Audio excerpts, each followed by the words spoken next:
ভিতরে গিয়ে দেখি কোরআন যুদ্ধে ফেসায় কথা বলে। এজন্য কোরআনের মধ্যে কি আছে, এই আলো আমাদের মধ্যে জ্বলে না। এজন্য আলো জ্বলতে হবে অন্তরে। কোরআনের আলো কোথায় জ্বলতে হবে? অন্তরে। আর এই অন্তরে আলো যদি জ্বলে তাহলে সেই আলো হাইকোর্টে জ্বলবে, সুপ্রিম কোর্টে জ্বলবে, সংসদে জ্বলবে। আওয়াজ দিয়ে বলেন কথা ঠিক না ঠিক? এজন্য আলো জ্বালাইতে হবে কোরআনের অন্তরে, ঠিক না ঠিক? আল্লাহ তাআলা এই মাহফিলকে কবুল করুক, আমিন বলেন। এই এলাকাবাসীকে কবুল করুক, আমিন বলেন। এই মাদ্রাসাকে কবুল করুক, আমিন বলেন। এই মাদ্রাসার জন্য যারা জায়গা দিয়েছে, জমি দিয়েছে, মেহনত করেছে, পরিশ্রম করেছে, অর্থ দিয়েছে, পরামর্শ দিয়েছে, আল্লাহ তাআলা যেন সকলকে মাফ করে দেয়। জোরে বলেন আমিন। আমার প্রিয় ভাইরা, মাদ্রাসার মাহফিল বড় সৌভাগ্যের বিষয়। একটা এলাকার মধ্যে একটা মাদ্রাসা, এর মানে এই এলাকাটা মানুষের জন্য জান্নাতের একটা পথ সুগম হয়ে গেল। সুবহানাল্লাহ, সুবহানাল্লাহ। টাকা থাকলেই মাদ্রাসা করা যায় না। অনেক মানুষের অনেক টাকা আছে, বিভিন্ন কাজে ব্যয় হয়। আবার কিছু মানুষের টাকা কোরআনের জন্য ব্যয় হয়। সুবহানাল্লাহ বলে। ওই মানুষগুলো কতই না ভাগ্যবান। আমার প্রিয় ভাইরা, কোরআনের এই মাদ্রাসাটা আমি মনে করি নিঃসন্দেহে এই এলাকার জন্য বড় একটি রহমত, বড় একটি নিয়ামত। আমরা এই নিয়ামতটার শুকর আদায় করব। এক নাম্বার অন্তর দিয়ে মহব্বত করে, দুই নাম্বার সার্বিকভাবে সহযোগিতা করে। আল্লাহ যেন কবুল করে। জোরে বলুন আমিন। প্রিয় এলাকাবাসীদেরকে উদ্দেশ্য করে বলবো, বিশেষ করে মাহফিলের জন্য যারা ঘর থেকে বের হয়েছেন, কিন্তু অনেকেই এখনো এই মাহফিলের প্যান্ডেলে বসেন নাই। কেউ বা দোকান ঘাটে, রাস্তাঘাটে হাঁটাচলা করতেছে। আমি অনুরোধ করব, অনেক কেনাকাটা হয়েছে, বাদাম কিনছেন, আরো অনেক কিছু কিনছেন, আরো কিনতে পারবে। মাহফিল কেনাকাটার জন্য নয়, এই মাহফিল হলো কোরআনের কিছু কথা শোনার জন্য। কথা বলেন ঠিক না ঠিক? এজন্য অনুরোধ করবো, যারা রাস্তাঘাট দোকানপাটে আছে, অনতিবিলম্বে আপনারা এই কোরআনের মাহফিলের প্যান্ডেলের নিচে চলে আসুন। মা বোনদের উদ্দেশ্য করে বলবো, আপনারা যদি কেউ বেপরদা হয়ে দোকান ঘাটে ঘোরাফেরা করেন, কোরআনের সম্মান রক্ষাতে অনতিবিলম্বে আপনারা পর্দার অন্তরালে চলে যান। নির্দিষ্ট জায়গা যদি থেকে থাকে, মাহফিল কর্তৃপক্ষ করে থাকে, সেখানে বসেন, অথবা আশেপাশে বাড়িতে বসে কোরআনের কথাগুলো শোনেন। সম্মানিত হাজিরি, মাহফিলের প্যান্ডেলে পোস্টারের মধ্যে দেওয়া হয়েছে তাফসীরুল কোরআন মাহফিল। কি মাহফিল বলেন? তাফসীরুল কোরআন মাহফিল। এর মানে এই মাহফিলে কোরআনের আয়াত, আমল, এই বিষয়ে আপনাদেরকে ব্যাখ্যা করে বিস্তারিত বোঝানো হবে। সেই বিষয়টি লক্ষ্য রেখে আমি আমার খুতবার মধ্যে পবিত্র কোরআনের দুটি আয়াত তেলাওয়াত করেছি। বিশ্বনবী সাল্লাল্লাহু আলাইহি সাল্লামের অসংখ্য অমীয় বাণী হাদিস থেকে ছোট্ট একখানা হাদিস পড়েছি। আমি আমার আলোচনার শুরুতে এই কোরআনের তাফসীর মাহফিল কেমনে শুনতে হবে এ ব্যাপারে আমি দৃষ্টি আকর্ষণ করতে চাই। কোরআন কার বাণী? আল্লাহর। আওয়াজ দেন, কার কালাম? আল্লাহর বাণী। এই আল্লাহর কালাম যখন তেলাওয়াত করা হয়, তাফসীর করা হয়, আপনি কেমনে শুনবেন সেই তাফসীর, এ বিষয়ে আল্লাহ তাআলা পবিত্র কোরআনের সূরা আরাফের 204 নম্বর আয়াতে আমাদেরকে উপদেশ দিচ্ছেন। আল্লাহ রাব্বুল আলামিন বলেন, ওয়া ইযা কুরিআল কুরআনু ফাসতামিউ লাহু ওয়া আনসিতু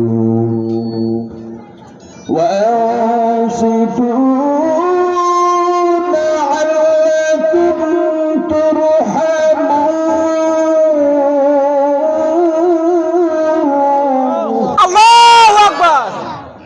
যখন তোমাদের সামনে কোরআন তেলাওয়াত করা হয়, হে মানুষ, তোমাদের জন্য করণীয় হলো তখন তোমরা এক নাম্বার চুপ থাকবে। ডানে বামে সামনে পিছনে, ডানে বামে পিছনে তাকানো যাবে না,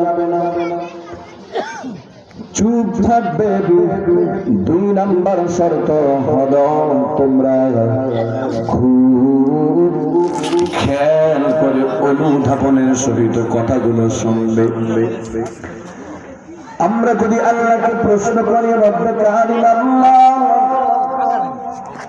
যদি আমরা কোরআনের কথাগুলো খেয়াল করে চুপচাপ শুনি, আপনি আমাদেরকে কি পুরস্কার দিবেন? আল্লাহ তাআলা বলে দিবেন, লাআল্লাকুম তুরহামুন। জোরে জোরে আওয়াজ করে বলুন না সুবহানাল্লাহ।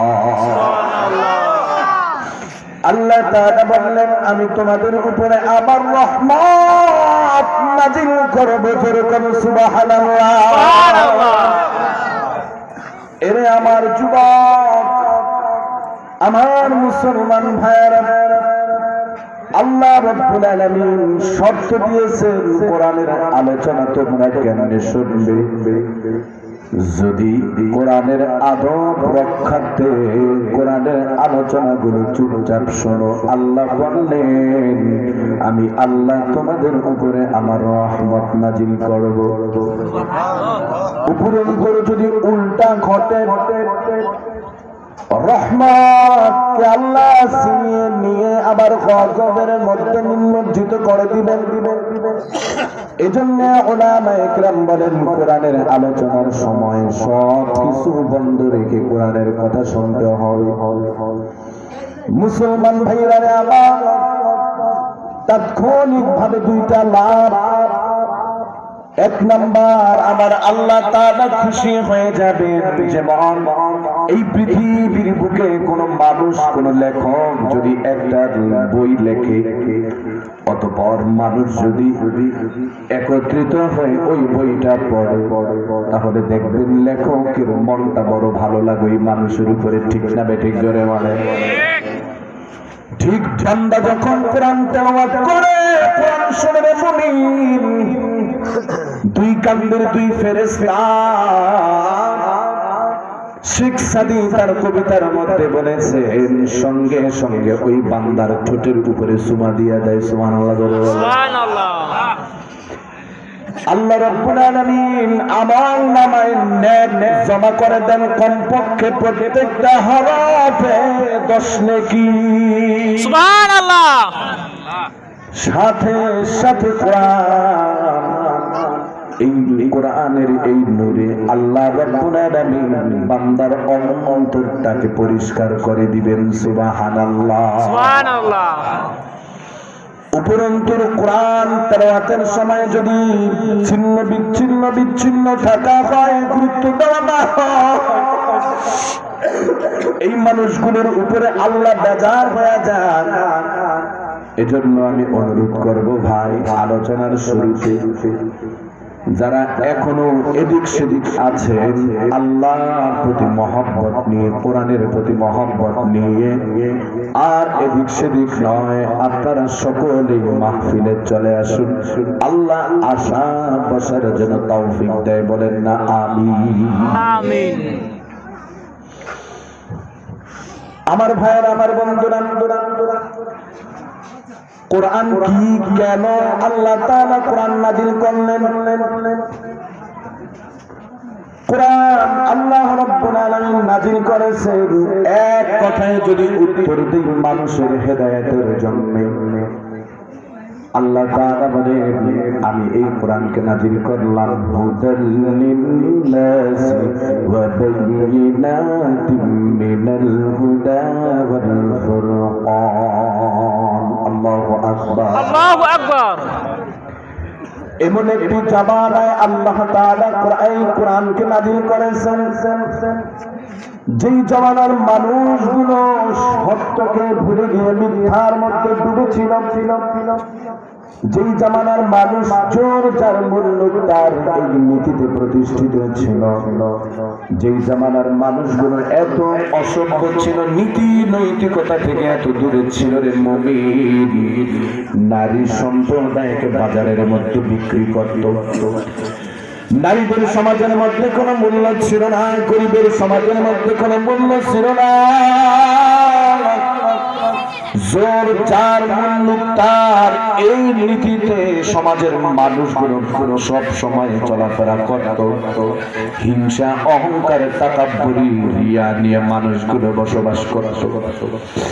অন্তরের মধ্যে মানুষের দিলে এমন হিংসাত্মক মনোভাব ছিল রে মুমিন।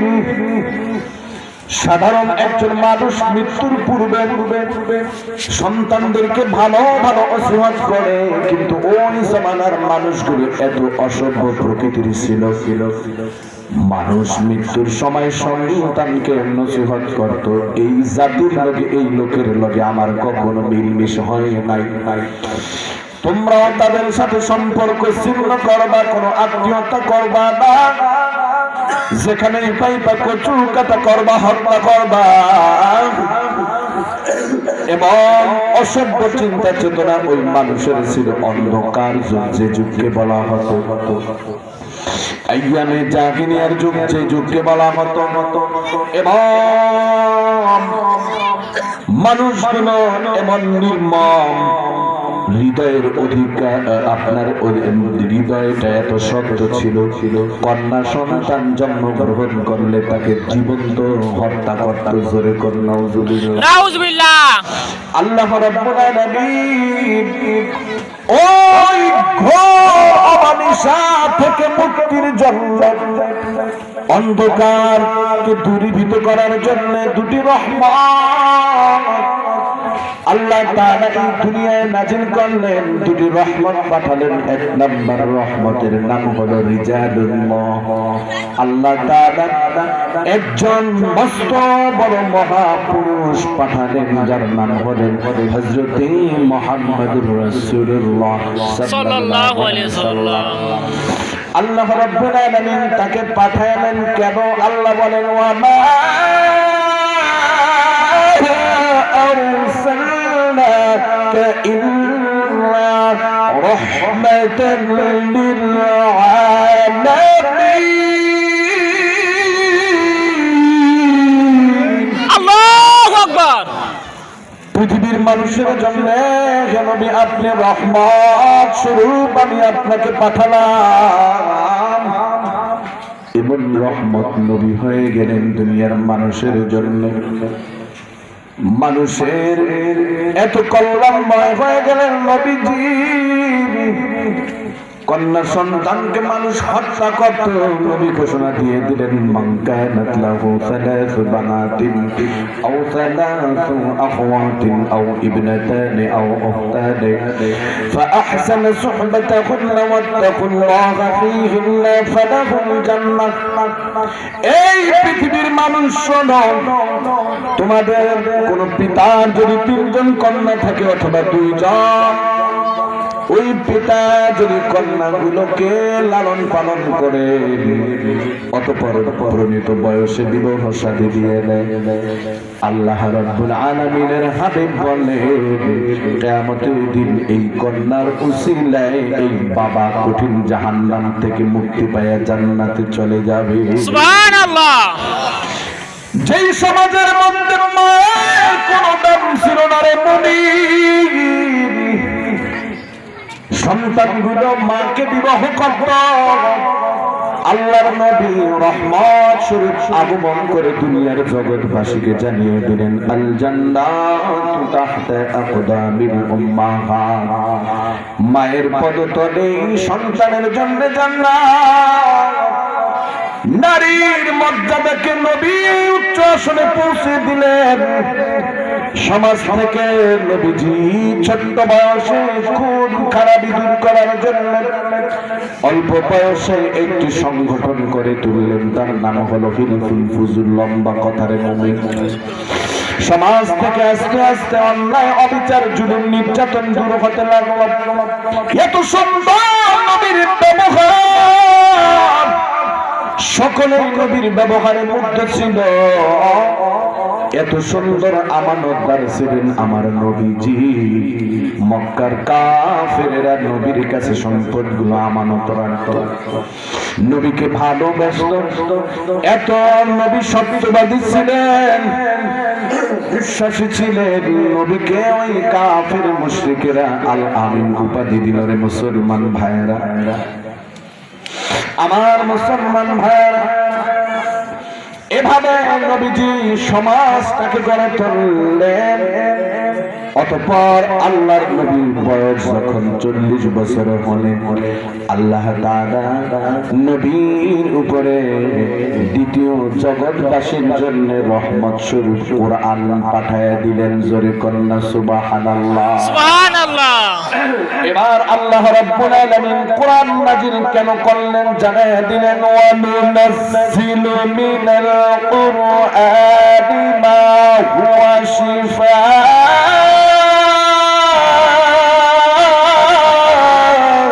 আল্লাহু আকবার।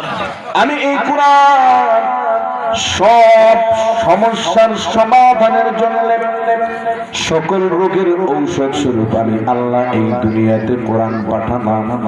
এই দুনিয়ার মানুষেরা ওয়া নুনাজ্জিলু মিনাল কুরআনি মা হুয়া শিফাউন ওয়া রাহমাহ। যদি কোরআন থেকে সমাধানটা খুঁজে খুঁজে তোমরা দুনিয়ার জিন্দেগিতে পথটা চলতে পারো, তোমরা এই দুনিয়াতে রহমত পাইবা। আওয়াজ করে বলেন সুবহানাল্লাহ। আল্লাহ তাআলা বলেন ওয়ালা ইয়াতুনাকা বিমাসালিন ইল্লা জিনাকা বিল হক ওয়া আহসানা তাফসীরা। আল্লাহু আকবার। আমি আল্লাহ রাব্বুল আলামিন কোরআন নাযিল থেকে শুরু করে কিয়ামত পর্যন্ত যত সমস্যায় মানুষগুলো পড়বে, এই সমস্যার সমাধানের জন্য আমি আল্লাহ তাআলা এই কোরআনের মধ্যে সব বলে দিয়েছি। সুবহানাল্লাহ করে কও সুবহানাল্লাহ। সুতরাং আলোচনার মূল কথা হলো এই, যদি দুনিয়াতে শান্তি পেতে চাও রে মুমিন, তাহলে আল্লাহ তাআলা প্রদত্ত নিয়ম কানুন অনুযায়ী এই দুনিয়াতে চলতে হবে। যেমন একজন মোটর সাইকেল, একজন লোক মোটর সাইকেল যিনি বানালেন, এই মোটর সাইকেলটা সুন্দরভাবে চলতে হলে এক জায়গা দিয়ে পেট্রোল দিতে হয়, আরেক জায়গা দিয়ে মোবিল দিতে হয়। ঠিক না ঠিক করে কন? ঠিক।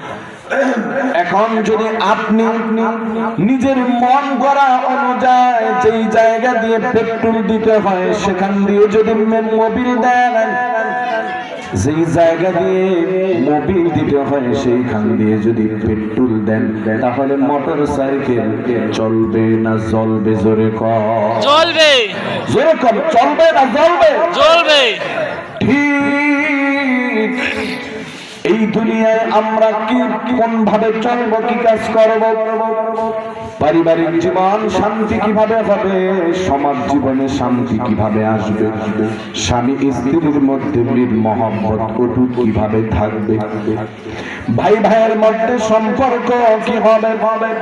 প্রতিবেশী প্রতিবেশীর সাথে সম্পর্ক কেমন হবে রে মুমিন? অর্থনৈতিক অর্থাৎ কিভাবে আয় করব, কোন পথে ব্যয় করব, বিবাহ শাদী থেকে শুরু করে ঘর থেকে সংসদ পর্যন্ত কোন পদ্ধতিতে কোন নীতিতে কিভাবে চলবো, সব আল্লাহ তাআলা বলার জন্য জানানোর জন্য আমাদের জন্য দুটি রহমত পাঠালেন। এক নাম্বার হলেন বিশ্বনবী মুহাম্মদুর রাসূলুল্লাহ সাল্লাল্লাহু আলাইহি সাল্লাম, দুই নাম্বার রহমতের নাম হলো কোরআন। সুবহানাল্লাহ।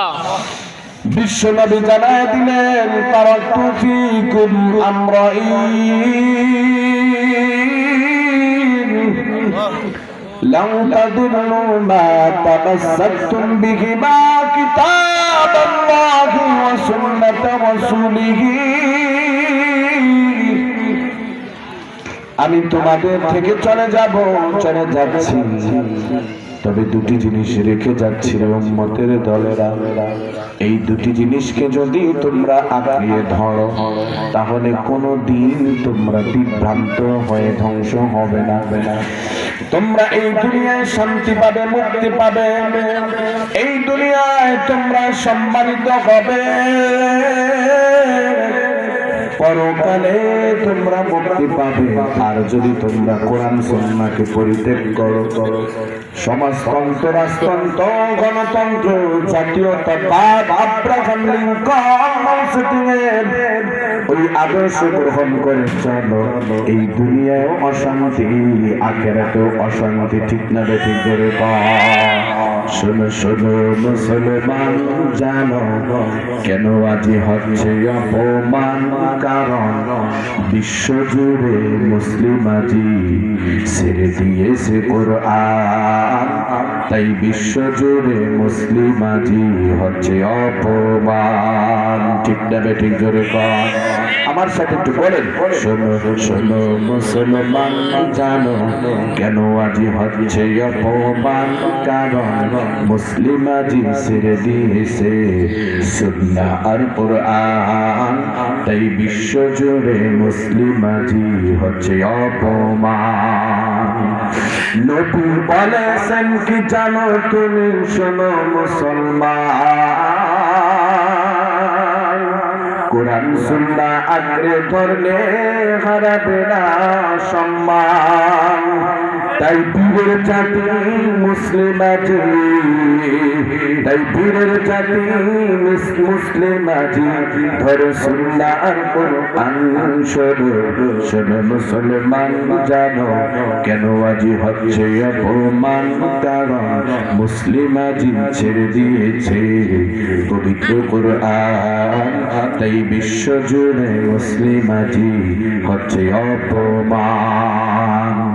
কোরআন সে তো ঐশী বাণী, খোদার সেরা দান, মানলে কোরআন সব সমস্যার হবে সমাধান। যে মানবে কোরআন জান্নাতি, সে যে মানবে সুন্নাহ জান্নাতি, সে প্রভুর ফরমান। শোনো শোনো মুসলমান, জানো কেন আজি হচ্ছে অপমান? কারণ মুসলিম আজি ছেড়ে দিয়েছে পবিত্র কোরআন, তাই বিশ্ব জুড়ে মুসলিম আজি হচ্ছে অপমান। কথা ঠিক না বেঠিক জোরে কর। এই একটা কারণ, স্ত্রী স্বামীর মধ্যে মিল নাই, পরকিয়া করে স্ত্রী স্বামীও। ছোট্ট 9-10 পড়ে মেয়ে কেমন যেন অবৈধ সম্পর্কে মিলিতার হয় নাই, আত্মহত্যা করে কোরআন সুন্নাহ বাদ দিয়া। ঠিক না বেঠিক করে আমার ভাইয়েরা, আমার মুসলমানেরা, প্রতিবেশীর সাথে ঝগড়া, বলে জায়গা জমি আত্মসাৎ নিয়ে ঝগড়া। ভাই ভাইয়ের মধ্যে একই ঘরের মধ্যে একই মায়ের দুই সন্তান, একজন ডান দিকে হাঁটে আর একজনে বাম দিকে হাঁটে, একই দল করে, একই নেতা নেত্রী, একই মার্কা, কিন্তু স্বার্থের জন্য একজন আরেকজনকে জবাই করে। ঠিক না বেঠিক জোরে কয়। এরে আমার মুসলমান ভাই, এগুলো হলো কোরআনকে পরিত্যাগ করার ফল, এগুলো হলো গজবের মুবিন। শুনছি জাহিলি যুগে মানুষ মানুষকে পাথর মেরে হত্যা করত, কিন্তু 24-এর পর এই 25-এ এসে দেখলাম হায় হায়, দুনিয়ার স্বার্থের জন্য মানুষ মানুষের মাথার উপরে পাথর মারে। ঠিক না বেঠিক? শুনছি ধর্ষণ, রাহাজানি, কত কি কোপায়া মানুষ মাইরা ফেলে। আজকে কি দেখতেছি চোখের সামনে, দিন দুপুরে মানুষ মানুষকে কাইটা খাওয়া। আহার আহার, কেমন যেন এত হিংসাত্মক হয়ে গেল রে মনে। একটা কুকুরকে একটা দুইটা কামড় দিলে ওর মধ্যে একটা বিবেক বোধ আসে, চুপ হইয়া যায়। কিন্তু না না, মানুষ নামক কিছু হিংস্র জানোয়ার এমন হয়েছে, আহারে চোখের সামনে বাবাকে বেঁধে মাকে বেঁধে সন্তানকে হত্যা করে দর্শন করে। আমার তো বুঝে আসে না মুমিন, এ মানুষ না এ জানোয়ার। কেন এই মানুষটা জানোয়ার হইল জাননি? আল্লাহর নবী বলে দিয়েছেন, ইন্নাল্লাযী লাইসা ফী জাওফিহি শাইউম মিনাল কুরআন কাল বাইতিল কর্ব। আল্লাহর নবী বলেন, এই পৃথিবীর মধ্যে যে মানুষটা কোরআনকে ছেড়ে দিয়েছে, কোরআনের শিক্ষা গ্রহণ করে নাই, কোরআনের আমল করে নাই, এই মানুষের জীবনটা কেবল যেন একটা বিরাট বাড়ির মতো। কাল বাইতিল কর্ব। নবীজি বিরান বাড়ির কথা কেন তুলনা করলেন? বিরান বাড়ি কাকে বলে শোনেন উড়ার চরের মুসলমানেরা। বিরান বাড়ি বলা হয় আপনি বিদেশ থাকে, দেশে আসছেন 2-4 মাসের জন্য, একটা বিল্ডিং করলেন, অতঃপর দরজা জানালা লাগাইলেন না, আস্তের উপরে চলে গেলেন, 10 বছর পর আসলেন। আসার পর দেখবেন ওই বিল্ডিংটার উপরে বিভিন্ন লতা পাতা গাছ হয়েছে, নিচের দিকে ঝুলা পড়ছে।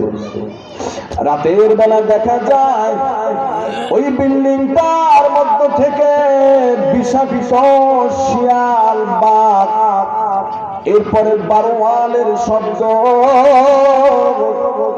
রাতের বেলা হাইটা গেলে দেখা যায় লাইট মারলো ওই বিল্ডিং এর মধ্যে জাতি সাপ, বিভিন্ন সাপ ঢুকতেছে। ঠিক না বেঠিক? কথাগুলো কি বোঝেন? বোঝার চেষ্টা করে। ঠিক একটা মানুষের মধ্যে জাগতিক শিক্ষার কোনো অভাব নাই, বড় সুন্দর পটু বলতে পারে, নিজেও নিজেকে চরিত্রবান দাবি করে, কিন্তু এই মানুষের মধ্যে কোরআনের শিক্ষা নাই। ঠিক নবীজি তুলনা করছে, এই মানুষটা হলো একটা বিরান বাড়ির মতো।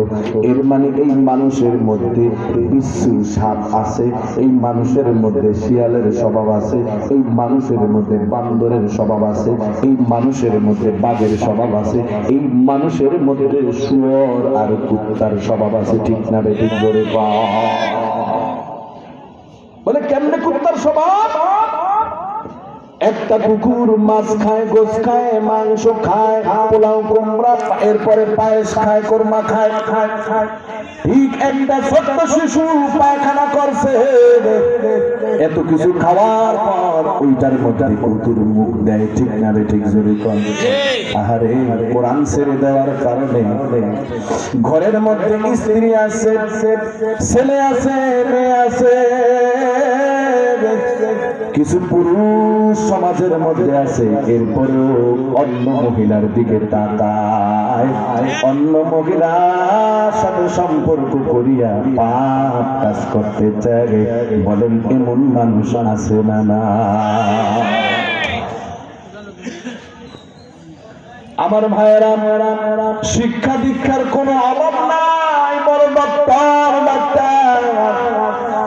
মাস গেলে বিসিএস ক্যাডার ডাক্তার, হাসপাতালের বড় অফিসার, বেতন পায় প্রায় 1 লাখ টাকা। এরপরেও দেখবে যখন একজন গরিব মানুষ অসহায় অসুস্থ হইয়া তার কাছে যায়, ওর মধ্যে কোনো রোগ নাই, তেমন হয়তো কাজ কাম করছে, একটু পেটের ব্যথা অথবা একটু গ্যাস্ট্রিক হয়েছে, প্রস্রাব পরিষ্কার করো, পায়খানা পরীক্ষা করো, রক্ত পরীক্ষা করো, এটা করো সেটা করো, করতে করতে দেখা যায় 4700-4800 টাকার খালি পরীক্ষায় দিয়া দেয়। আছে না? না।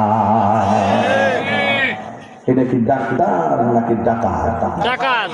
কেন হইল এবং কসাই কেন হইল? কারণ ওর মধ্যে মানুষ অফিসে চাকরি করে, উপর দিয়া ফ্যানটা ঘরে, এই বিল দেয় সরকার, মাঝখানে চা খায়, বিস্কিট খায়, এটা খায় সেটা খায়, এই বিলও দেয় সরকার। একটা সুন্দর পাজরা গাড়ি দিয়েছে, এই বিলও দেয় সরকার, ড্রাইভারেরও টাকা দেয় সরকার। আহারে এত সুন্দর আল্লাহ তাআলা চাকরি বাকরি দিয়ে দিয়েছেন, এরপর মাসে বেতন পায় প্রায় 1 লক্ষ কম বেশি টাকা। এই টাকাও তার উদরটা ভরে না।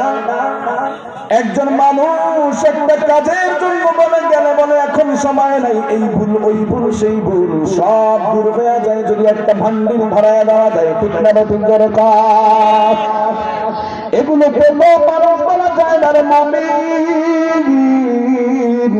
এই মানুষগুলো কোরআন ছেড়ে দেওয়ার কারণে এইগুলো আস্ত একটা জানোয়ার হয়ে গেছে। ঠিক করে ঠিক করে আস্ত একটা জানোয়ার। এভাবে যদি বলি কথাগুলো কি মিথ্যা বলতেছি নাকি বলেন? কেন হইল? শুধু কোরআন সুন্নাহ ছেড়ে দেওয়ার কারণে। আমার মুসলমান ভাইরা, আমি যখন প্রাইভেট কার থেকে নামলাম, এই মাদ্রাসার মুফতালিম হুজুর আলোচনা করতেছিল ওই যে ঐশী নামক মেয়েটার ঘটনা, বাবাকে হত্যা করেছে পুলিশ অফিসার মাহফুজুর রহমান। এই পুলিশ অফিসারকে হত্যা করলাম। তবে আমি একটু আগায় আর একটু তথ্য দিতে চাই।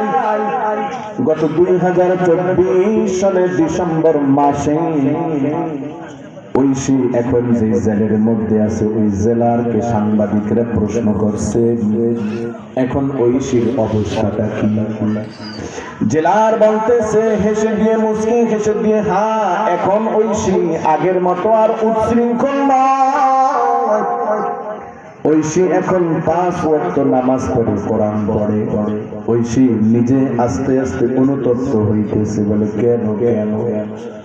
বলে জেলখানার মসজিদের ইমাম পরামর্শ দিল, ও জেলার সাহেব আপনাকে আমি মহব্বত করে একটা অনুরোধ করি। বলে কি অনুরোধ? বলে এই যে যে কিশোর গ্যাং গুলো আছে, মেয়েগুলো আছে, নেশায় আসক্ত হয়ে জেলখানার মধ্যে আছে, বিভিন্ন আকাম কুকাম কইরা অল্প বয়সে জেলের মধ্যে আছে, আপনি এই মেয়েদেরকে একটু কোরআন শিক্ষার ব্যবস্থা করেন। বলে কেমনে করব? বলে আমাদের মাদ্রাসার মহিলা শিক্ষিকা আছে, সপ্তাহে 4 দিন এসে কোরআন শিক্ষা দিয়ে যাবে, তাদেরকে কোরআনের আমল সম্পর্কে অবগত করবে, আখিরাত পরকাল সম্পর্কে, কবর সম্পর্কে, কোরআন সম্পর্কে অবগত করবে। আমার বিশ্বাস তাদেরকে যদি আপনি কোরআন শিক্ষার একটু ব্যবস্থা করতে পারেন, এই সন্তান এই মেয়েগুলো ভালো হয়ে যাবে। 6 মাসের ব্যবধানে জেলার বলে 6 মাসের ব্যবধানে এই মেয়েগুলো এখন নামাজ পড়ে, নিজেদের মধ্যে আত্মবোধ ফিরে আসতে শুরু করেছে। বলে কেন? বলে কোরআনের শিক্ষার কারণে। বলেন আল্লাহু আকবার। বলে কোরআনের শিক্ষার কারণে এখন এই মেয়েগুলো অনেকেই তাহাজ্জুদ পড়ে, এখন অনেকেই নিজে যে ভুল করছে এজন্য তওবা করে আর আহারে আহারে করিয়ে আফসোস করে। আমি বলতে চাই বাঙালি মুসলমান বুঝলো কোরআন শিক্ষা দিলে মানুষগুলোর চরিত্র ভালো হয়, কিন্তু বুঝলো বটি দিয়া বাবাকে হত্যা করার পর, মাকে হত্যা করার পর আগে বুঝলো না। ঠিক না বেঠিক? জোরে কর। আমি তো চ্যালেঞ্জ দিয়ে বলতে পারি 4 সন্তান, 3 সন্তান স্কুল কলেজে পড়ে, 1 সন্তান হাফেজ মাওলানা মুফতি হয়েছে। দেখবেন তার চরিত্র আর ওই 3 সন্তানের চরিত্র আসমান জমিন ব্যবধান আছে না?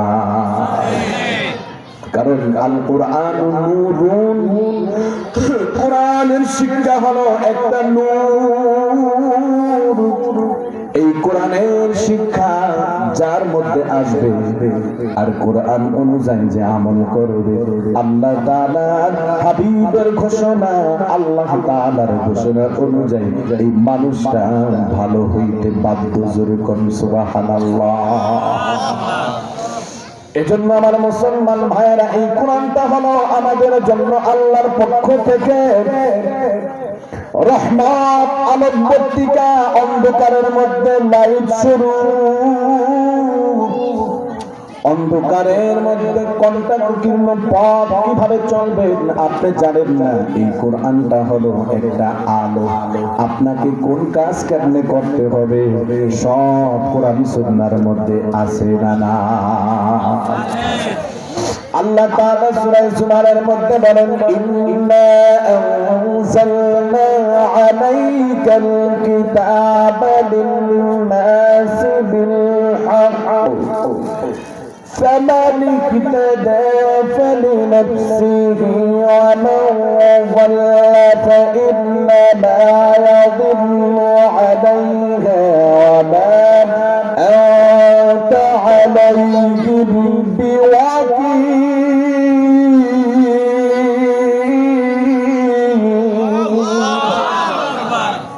হে নবী, আমি আপনার উপরে যে কোরআন নাযিল করেছি সমস্ত জগৎবাসী মানুষের জন্য সত্যস্বরূপ এই কোরআন আমি আল্লাহ নাযিল করেছি আপনার উপর।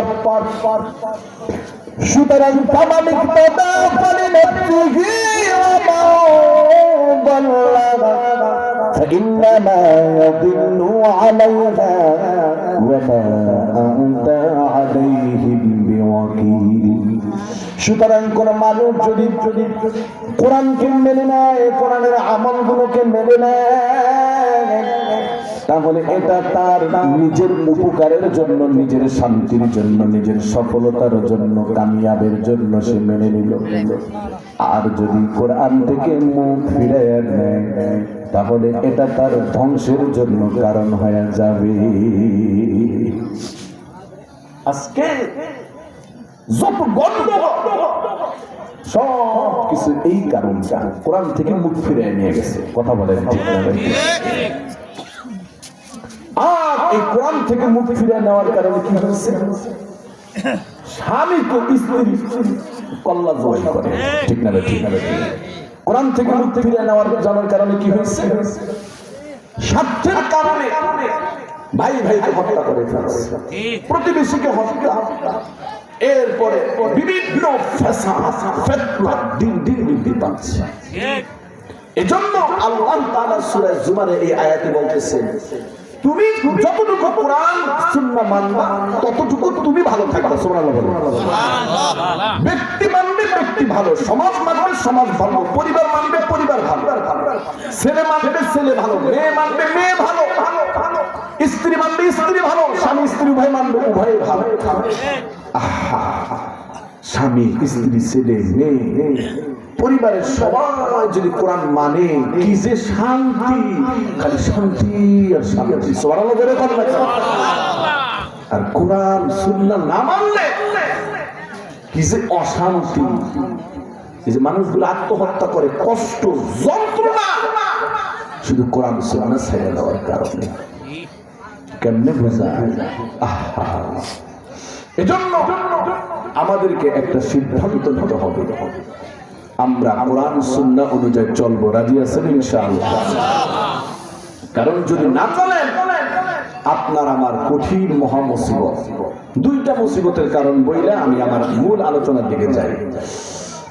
এক নাম্বার মুসিবত হলো আল্লাহ তাআলা সূরা তাহার মধ্যে বলেন, ওয়া মান আ'রাদা আন যিকরি ফাইন্না লাহু মাঈশাতান দানকা ওয়া নাহশুরুহু ইয়াওমাল কিয়ামাতি আ'মা قال ربي لم حشرتني أعمى وقد كنت بصيرا قال كذلك أتتك آياتنا فنسيتها وكذلك اليوم تنسى আল্লাহ রাব্বুল আলামিন বলেন, যারা কোরআন থেকে মুখটা সরিয়ে নিল দুনিয়ার স্বার্থের কারণে, দুনিয়া কামাইয়ের কারণে, যারা কোরআন থেকে মুখটা সরিয়ে নিল। মানুষ কোরআন কেন মানে না জানেননি? আল্লাহ বললেন, তোমরা কোরআনকে পরিপূর্ণভাবে মানো। সূরা আনআমের 155 নম্বর আয়াত আল্লাহ তাআলা বলেন, ওয়া হাদা কিতাবুন أرسلناه مبارك فاتبعوه واتقوا لعلكم ترحمون الله أكبر زركم তোমরা আমি আল্লাহর পক্ষ থেকে এই বরকতময় এই নিয়ামতপূর্ণ কোরআনকে আনুগত্য করো ফাত্তাবিউহু ওয়াত্তাকু লাআল্লাকুম তুরহামুন তাহলে তোমরা সফলতা অর্জন করতে পারবে আল্লাহ তাআলা বললেন কোরআনকে পরিপূর্ণ মানবা যদি কোরআনকে পরিপূর্ণ না মানো আল্লাহ তাআলা সূরা বাকারার 85 নম্বর আয়াতে বলে দিলেন আফাতুমিনুনা বিবা'দিল কিতাবি ওয়া তাকফুরুনা বিবা'দ ফালা জাযাউ মান ইয়াফআলু যালিকা মিনকুম ইল্লা খিzyun ফিল হায়াতিদ দুনিয়া ওয়া ইয়াওমাল القيامة يردون إلى أشد العذاب وما الله بغافل عما تعملون الله تعالى বলেন কোরআনকে পরিপূর্ণ মানো হ্যাঁ যদি তোমরা কিছু অংশ চাইলে দাও আর কিছু অংশ মানো বিপদ এই দুনিয়ায় বিপদ আখিরাতে কঠিন শাস্তি সাবধান আখিরাতে কঠিন শাস্তি কঠিন আযাব এর পরের আয়াতে আল্লাহ তাআলা বলেন পৃথিবীর মানুষ কেন কোরআনকে পরিপূর্ণ মানে না জানেননি আল্লাহ তাআলা বলেন এই মানুষগুলো কোরআনকে পরিপূর্ণ মানে না এজন্যই আল্লাহ তাআলা বলেন এই মানুষগুলো জানে আমি যদি কোরআনকে পরিপূর্ণ মানি তাহলে এই দুনিয়ার কামাই রোজগার উল্টা পাল্টা বোতল আর আমি গেলতে পারবো না ঠিক না বেঠিক জোরে أولئك الذين اشتروا الحياة الدنيا بالآخرة فلا يخفف عنهم العذاب ولا هم ينصرون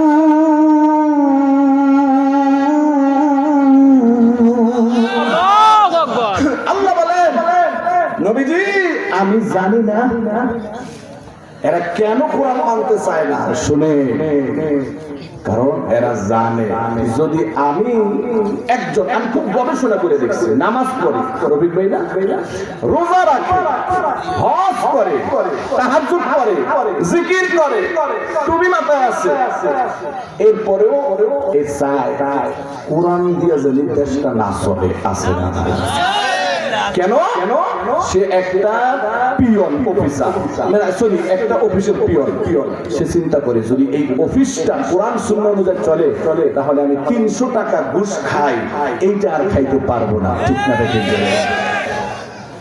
এর চাইতে একটু আপার লেভেলের অফিসার সে চিন্তা করে আমি তো 3000 টাকা ঘুষ খাই যদি কোরআন সুন্নাহ অনুযায়ী দেশটা চলে সংসদটা চলে তাহলে আমার এই খাওয়া খুবই বন্ধ হয়ে যাবে কথা বলতে এরপরে যে আরেকটু উপরে অফিসার সে চিন্তা করে আমি 3 লাখ 4 লাখ খাই সে চিন্তা করে তাইলে তো টেন্ডারটা নিলে পরিপূর্ণভাবে হিসাবটা দিতে হবে 4 জন গোয়েন্দা আবার পিছনে লাগিয়ে যাবে সুতরাং কেউ দুর্নীতি করতে পারবে না তাইলে তো আমি 3 লাখ 4 লাখ 9 লাখ 90 লাখ টাকা কামাই করতে পারবো না বেগম পাড়া বানাইতে পারবো না লন্ডনে বাড়ি ঘর করতে পারবো না শুধু এই দুনিয়ার স্বার্থের কারণে টাকার এই মানুষগুলো আল্লাহ বলেছে কোরআন ছেড়ে দিয়েছে আওয়াজ দিয়ে বলেন কথা ঠিক না বেঠিক আরে মিয়া ঠিক না বললো ঠিক কারণ আল্লাহ বলেছে আপনি মিলাইয়া দেখেন বাস্তব জীবনের সাথে আল্লাহ বুঝদান করুক আমিন বলুন আমিন লাভটা হয়েছে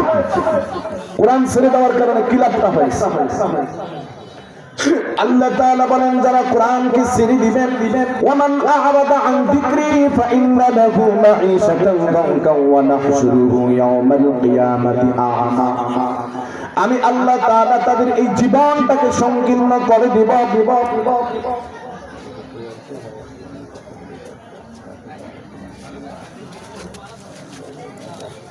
ও আচ্ছা আচ্ছা, যাই হোক ভাই, রফিক ভাই ব্যস্ত মানুষ আসছে, তিনি 2 মিনিট একটু আপনাদেরকে সুন্নাহর আদর্শকে বাদ দিয়ে দিবে। আল্লাহ কাদের সামনে বলেন, আমি আল্লাহ তাদের দুনিয়ার জীবনটা সংকীর্ণ করে দিব। কেমনে দুনিয়ার জীবন সংকীর্ণ করে? ওই যে ভ্যাকসিনকো গ্রুপের একজন মহাদরবেশ, নাম জানেন নি আপনারা? কি নাম?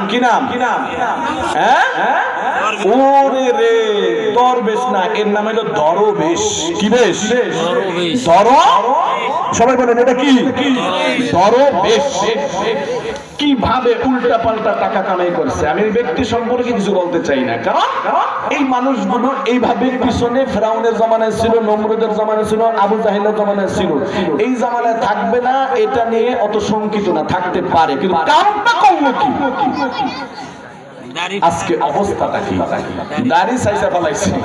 যাই হোক, আমি ওদিকে যাচ্ছি না ভাই, এটা মাহফিল, বিভিন্ন মতের চিন্তা চেতনার লোক থাকে, কিন্তু আমার কথাগুলো শুনবেন নিরপেক্ষভাবে, কোরআন থেকে বলছি, ঠিক না বেঠিক? জোরে বলে কিভাবে জুলুম শের বাজারটাকে ধ্বংস করে দিল। আহারে টাকা রে টাকা রে টাকা, কথা বলেন ঠিক না ভাই? আজকে জীবনটা জেলের মধ্যে আছে, এই দুনিয়ার জীবনটা সংকীর্ণ হয়ে গেল না? আহা, এরপরে যখন কবরে নেওয়া হবে, এমন ভাবে একটা চাপ মারবে, এই হাড়ের হাড্ডিগুলো, এই পাঁজরের হাড্ডিগুলো এই পাঁজরে ঢুইকা যাবে। জোরে কর নাউজুবিল্লাহ। এরপরে আল্লাহ তাআলা বলেন, যারা কোরআন ছেড়ে দিবে, আমি আল্লাহ রাব্বুল আলামিন কিয়ামতের দিন তাদেরকে অন্ধ করে উঠাবো। এবার এই মানুষগুলো বলবে, আল্লাহ আপনি আমাকে কেন অন্ধ করে উঠালেন, অথচ দুনিয়াতে আমি তো চোখে দেখতাম। আপনারা একটু সামনে আসেন তো, একটু জোরে একটা, মানে একটু নৈরাসের, একটু সামনে আসেন, জায়গা হচ্ছে না, একটু সামনে আসেন আর জিকির করেন লা ইলাহা ইল্লাল্লাহ। জোরে একটু চাপেন, একটু চাপেন, ইল্লাল্লাহ, ইলাহা ইল্লাল্লাহ। আরো চাপেন, এই চাপেন, আরো চাপেন। ওই যে পিছনে যারা এরা কানে শোনে না মনে হয় না, আপনারা সবাই কানে শোনেন তো, তার সামনে জায়গা ফাঁকা কেন? লা ইলাহা ইল্লাল্লাহ, ইলাহা ইল্লাল্লাহ, লা ইলাহা ইল্লাল্লাহ, মুহাম্মাদুর রাসূলুল্লাহ। কিয়ামতের দিন এই মানুষগুলো যখন উঠবে, আল্লাহ তাআলা বলেন, এই মানুষগুলো যারা কোরআন সুন্নাহর আদর্শকে ছেড়ে দিয়ে মন গড়া সমাজতন্ত্র, রাজতন্ত্র, জাতীয়তাবাদ, গণতন্ত্রের আদর্শ, ধ্বজাধারী আদর্শকে বাস্তবায়নের জন্য চেষ্টা করছে, এই মানুষগুলো যখন উঠবে, তাদেরকে আল্লাহ তাআলা অন্ধ বানায় দিবেন। যেরকম নাউজুবিল্লাহ। তারা জিজ্ঞাসা করবে, ক্বালা রাব্বি লিমা হাশারতানি আ'মা, আল্লাহ ওয়াকাদ কুনতু বাসীরা, আল্লাহ গো আমরা তো দুনিয়াতে সব কিছু দেখলাম, কিন্তু আজকে কেন আমাদেরকে অন্ধ করলেন? আল্লাহ তাআলা বললেন, ক্বালা কাযালিকা আতাতকা আয়াতুনা ফানাসিতাহা ওয়া কাযালিকা আল-ইয়াওমা তুনসা। আল্লাহু আকবার। জোরে আল্লাহ তাআলা বলবেন, তোমাদেরকে আমি আল্লাহ তাআলা সঠিক পথ সন্ধানের জন্য সঠিক দিক নির্দেশনা স্বরূপ, সঠিক নিয়ম নীতি হিসাবে আমি আল্লাহ আমার কোরআনের আয়াতগুলো দিয়েছিলাম। এই আয়াতগুলো তোমরা মানো নাই, তোমরা নিজেদের মন করা তন্ত্র মন্ত্র অনুযায়ী দুনিয়ার জীবনটা চলছে, যার কারণে দুনিয়াটাকে তোমরা বড় কঠিন অবস্থায় পরিণত করে দিয়েছো। ঠিক না বেঠিক? জনে খুন, ধর্ষণ, রাহাজানি, মারামারি, হত্যাকাণ্ড, মিথ্যা মামলা, অন্যায় ভাবে মানুষগুলোর উপরে জুলুম গত রাত্রে আমার মাহফিল ছিল হলে পিরোজপুরে। আমার ভাইয়ারা পিরোজপুরে যখন গেলাম সি অফিস থেকে মাত্র কোয়ার্টার মাইল দূরে আল্লামা সাইদির কবরটা জিয়ারত করে আসলাম। যখন কবরের সামনে দাঁড়ালাম, এই মানুষটার কি দোষ ছিল? 1 বছর নয়, 2 বছর নয়, দীর্ঘ 15-16 বছরের মানুষটাকে জেলের মধ্যে দিয়েছিল। কথা বলেন ঠিক না বেঠিক? একটাই মাত্র কারণ ছিল, এই মানুষটা কোরআনের কথা বলতো, আল্লাহর দ্বীনের আদর্শ, নবীর আদর্শের কথা বলতো। এই নবীর আদর্শ, কোরআনের আদর্শ কায়েম হলে তাদের ধান্দাবাজি, তাদের দুর্নীতি পথের উপরে কেবল যেন চটাবাট হয়, তাদের মুখের উপরে পড়ে। এই জন্য সত্যের আওয়াজকে বন্ধ করার জন্য এই মানুষটাকে জেলখানায় দিয়েছিল। ঠিক না বেঠিক? এভাবে অসংখ্য ওলামায়ে কেরামের উপরে নির্যাতনের স্টিমরোলার চালানো হয়েছিল। মুসলমান ভাইরারে আমার, কি হলো আজকে সেই ওলামায়ে কেরাম বাংলাদেশের মধ্যে উঁচু গলায় কথা বলে, আর এই সকল মানুষেরা কেমন যেন পালায়া যায়। ঠিক না বেঠিক? আমার ভাইয়ের, আমার বন্ধুরা, আল্লাহ তাআলা বলেন তোমাদেরকে অন্ধ করে উঠানোর কারণ হলো তোমরা কোরআন থেকে মুখটাকে বিমুখ করে দিয়েছিলে। সব কিছু করেছিল শুধু দুনিয়ার জন্য। ঠিক না বেঠিক? করে বলেন। এজন্য আমার ভাইরা বলতেছিলাম, কোরআন থেকে মুখ ফিরিয়ে নিলে 1 নাম্বার এই দুনিয়ার মধ্যে কঠিন লাঞ্ছনা, পরকালে লাঞ্ছনা। পরকালের লাঞ্ছনার দ্বিতীয় কারণটি আল্লাহ তাআলা পবিত্র কোরআনের সূরা নূরের মধ্যে বলে দিলেন, কিয়ামতের দিন আল্লাহর রাসূল এই মানুষগুলোর বিরুদ্ধে আল্লাহর দরবারে মামলা করবে। আল্লাহ রাব্বুল আলামিনের হাবিব কিয়ামতের দিন বলবেন, ওয়াকালার রাসূলু ইয়া রাব্বি ইন্না কওমাক তাকিদু হাযাল কুরআনা মাহজুরা। আয় আল্লাহ, আমার এই উম্মতের মধ্যে এই মানুষগুলো কোরআন ছেড়ে দিয়েছিল, এই মানুষগুলো কোরআনের হুকুম অনুযায়ী চলে নাই, মানে না।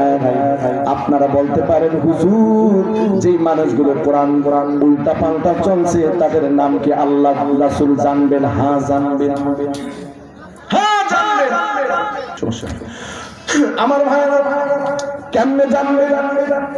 আল্লাহ রাসূল সাল্লাল্লাহু আলাইহি সাল্লাম বলেন, প্রত্যেক বৃহস্পতিবার রাতে আল্লাহ রাব্বুল আলামিনের দুনিয়ার সকল বান্দাদের আমল নামাকে আল্লাহ তাআলার কাছে সাবমিট করা হয়। সুবহানাল্লাহ, জোরে সুবহানাল্লাহ।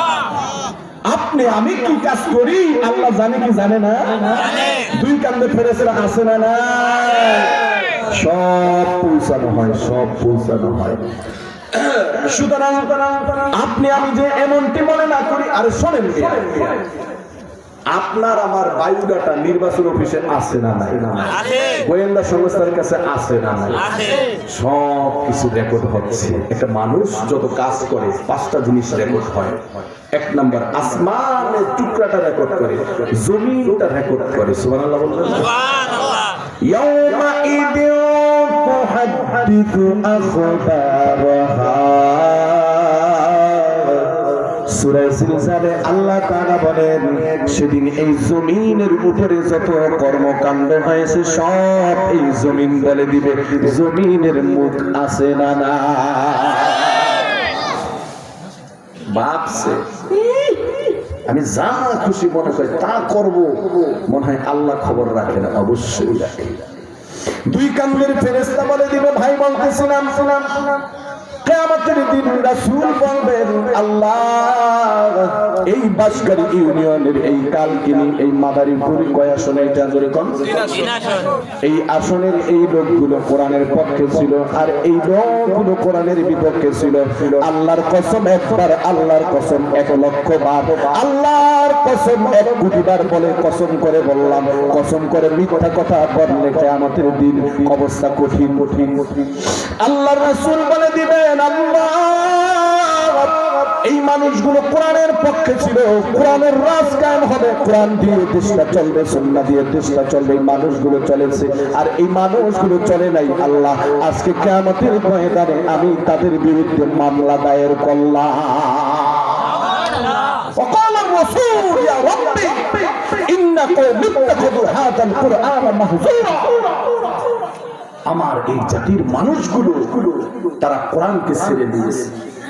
আহা আহা, কি ভাবছি সেদিন কোন মানুষ কোন কথা বলতে পারবে না। সেদিন একচ্ছত্র রাজত্ব ক্ষমতা থাকবে আল্লাহ। জোরে বলেন কার? আল্লাহ। আমার মাঝে মাঝে আফসোস হয়, দুঃখ হয়, এই মানুষগুলো বড় গলায় কথা বলে আমরা আল্লাহর জান্নাতে যেতে চাই, আমরা নবীর শাফায়াত পেতে চাই, আমরা নবীর উম্মত। কিন্তু যে নবীর জীবনটা যে দিনের জন্য, দিন কায়েমের জন্য শেষ করে দিলেন, যে দিনের জন্য নবী দান মোবারক শহীদ করলেন, যে দিনের জন্য নবীজি পেটে পাথর বাঁধলেন, মক্কা ছেড়ে মদিনাতে চলে গেলেন, আজকে সেই নবীর দ্বীনকে বুলন্দিত করার জন্য, সেই দ্বীনকে আজকে আমার ভাইরা, আমার বন্ধুরা আজকে পরাজিত করা হচ্ছে। সেই দ্বীনের পথে যেন মানুষ চলতে না পারে, সেই দ্বীন কায়েম যেন হতে না পারে, এজন্য একটা শ্রেণীর মানুষ উঠে পড়ে লেগেছে, আছে না না?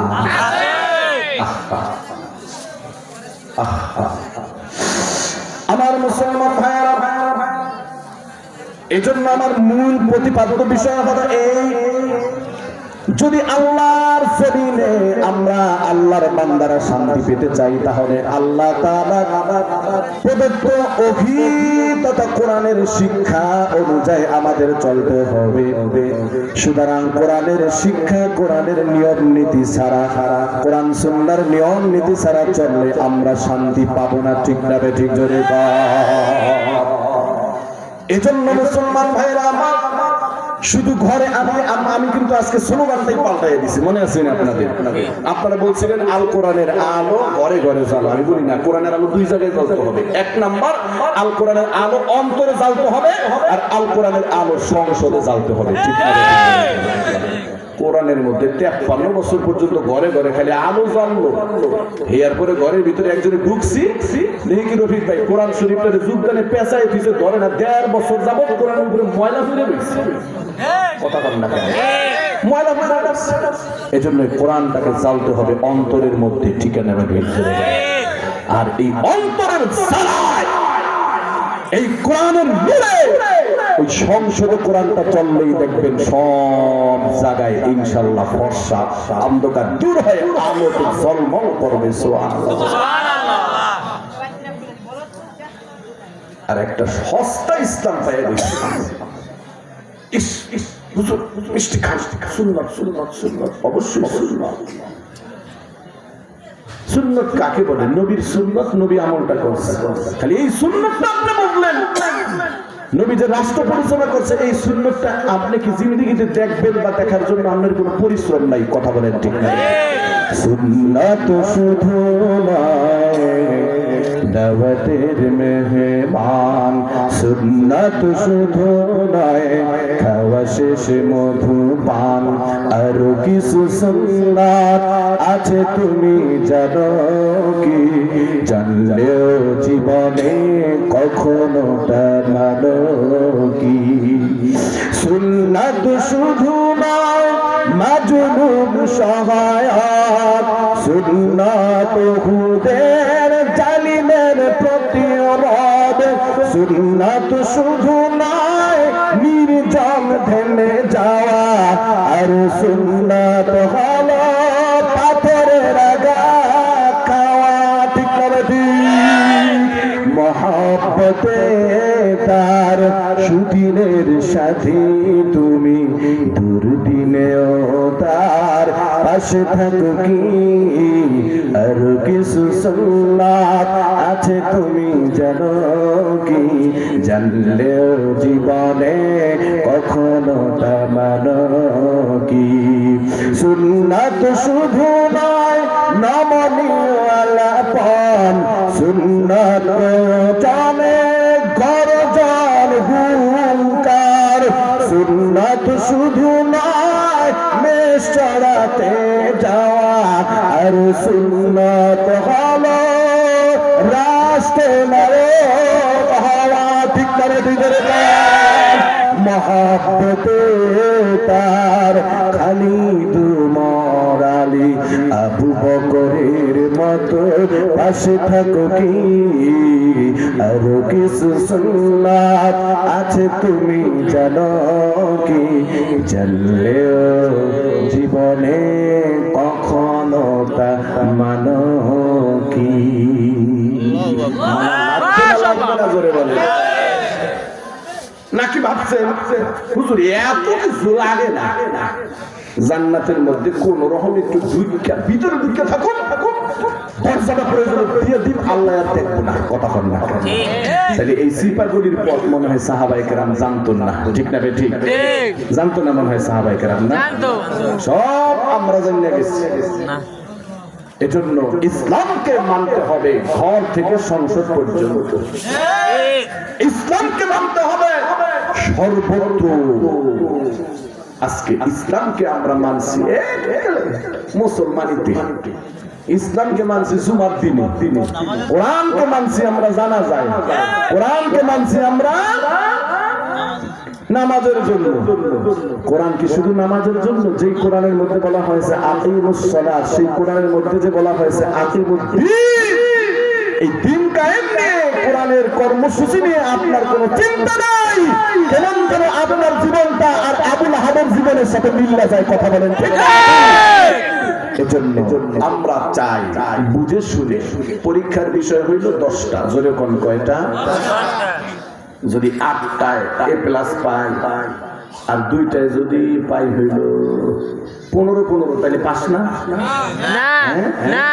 এজন্য পরিপূর্ণভাবে চলতে হবে মানতে হবে ঠিক না ঠিক তো যেটা বলতেছিলাম আমি এক ভাইকে বললাম ভাই জান্নাতে যেতে চান হুজুর চাই মানে আমাদের আগে জানবা আমি কি তাইলে এই দেশটা কোরআন দিয়ে চলবে আল্লাহর বিধান দিয়ে চলবে আপনি কি বিশ্বাস করেন আমি তাকে বলতেছি যে কোনো এক দলের নেতা বলি আসমান কার কয় আল্লাহ জমিন কার আল্লাহ আপনি কার আল্লাহ এরপরে বললাম তাইলে আপনি হুকুম মানবেন কার হুজুর আল্লাহ তো নাকি আমি নামাজ পড়ি না অন্তত জুমার নামাজ তো ঠিক মতনই পড়ি আছে না নাই আমি কি তাইলে যে আপনি আল্লাহর জমিনে আল্লাহর দ্বীন প্রতিষ্ঠার জন্য আপনার কোনো মেহনত নাই আপনি উল্টা পাল্টা করে দূর মারে হুজুর যা কোন ওই যদি মানতে যায় তাহলে তো আমার কামাই রোজগার বন্ধ হয়ে যাবে আল্লাহর কসম করে বলতেছি মহব্বত তো সত্য কথা এজন্য কামাই রোজগারের জন্য শুধু কোরআনকে বাদ দিয়ে দেয় জোরে কর নাউজুবিল্লাহ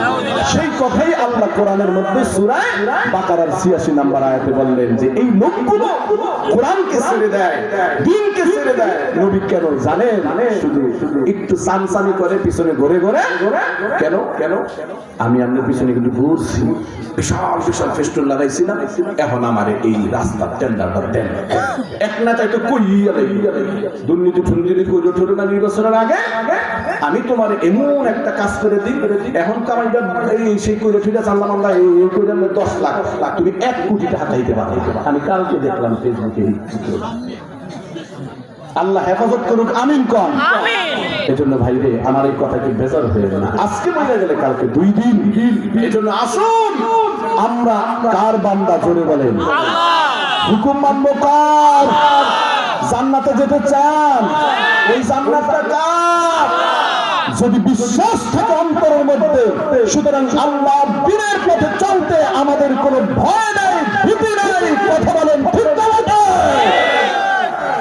আল্লাহ আমাদের বুঝদান করে বলেন আমিন তো ভাই আলোচনার মূল প্রতিপাদ্য বিষয়ে ফিরে যাই যদি দুনিয়াতে শান্তি চাই হুকুম মানতে হবে কার জোরে বলেন কার আদর্শ মোতাবেক চলতে হবে রাসূলের জোরে বলেন কার সেই শিক্ষা দেওয়া হয় এই মাদ্রাসাগুলোতে খুশি না বেজার জোরে বলেন খুশি না বেজার এজন্য আমরা এই মাদ্রাসার মাহফিলে যে আসতে পারছি আরেকবার শুকরিয়া আদায় করে বলি আলহামদুলিল্লাহ মাদ্রাসা কেন প্রয়োজন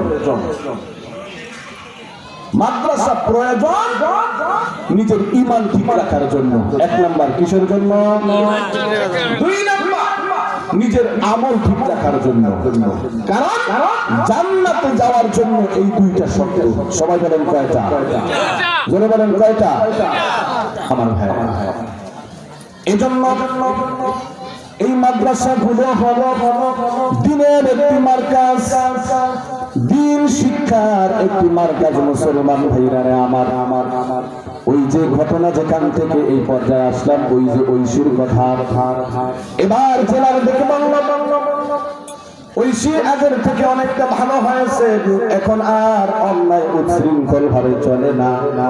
বলে কেন গো? বলে ঐশীকে কোরআন শিক্ষা দেওয়া হয়েছে, এজন্য ঐশী ভালো হতে বাধ্য হয়েছে। সুবহানাল্লাহ বলে মুসলমান বুঝলো কোরআন শিক্ষা দিলে মানুষ ভালো হয়, কিন্তু বুঝলো সব কিছু হারাইয়া।